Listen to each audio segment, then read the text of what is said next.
Hello everybody, my name is Neil Bruce. I'm a fourth year accountancy student at the University of Dundee, and today I'm going to be telling you about probably one of the most important pieces of financial advice you're likely to hear in your life. So a massive pitfall that most people end up hitting when they're going into their working life is a thing called lifestyle inflation. So in this video I'm going to tell you about what it is and why you should be avoiding it. So to help me illustrate what it is, I'm going to be using a little version of myself. So little me has just left university and he's got himself a graduate position. Well done, little me.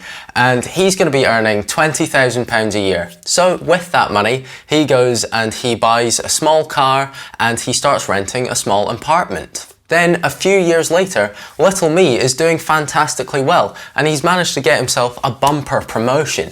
He's now a senior advisor and things are going well.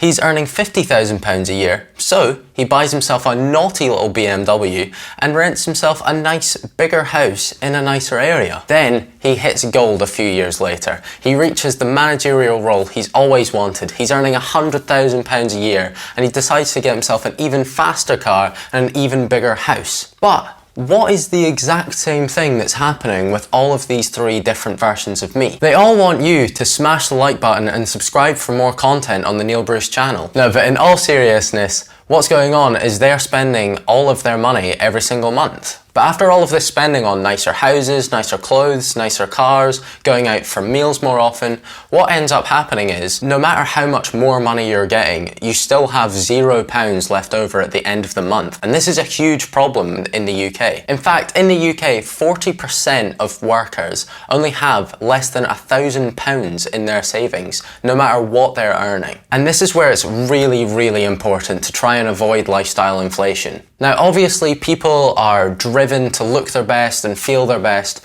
and a lot of the time that kind of means buying more expensive things, but it is really important to try and remember that it really doesn't matter. Once you buy that fancy new car or that fancy new house, psychologists say that after 4 months it kind of readjusts in your brain that that's kind of normal now, and therefore you kind of lose that initial burst of happiness that you got when you bought that thing in the first place, and therefore it'll give you drastically less satisfaction. So it is so important in this case to therefore live below your means and spend way less money than you have. If you earn a big promotion or you inherit a big chunk of money, psychologists say that it's really important to leave that money for 6 months or a year just kind of sitting there in a savings account, because then your brain kind of has time to acclimatize to having that much money, and therefore you're more used to it and you're not going to impulse spend it. There's absolutely nothing wrong with driving a small car and living in a small house, especially when you've not got a family that takes up that space. And this applies even when you are earning way more than that, because this allows you to invest the difference. And there is an argument that you should be spending your money now and living in the moment and spending it whilst you have it. But at the end of the day, if you invest £1,000 a month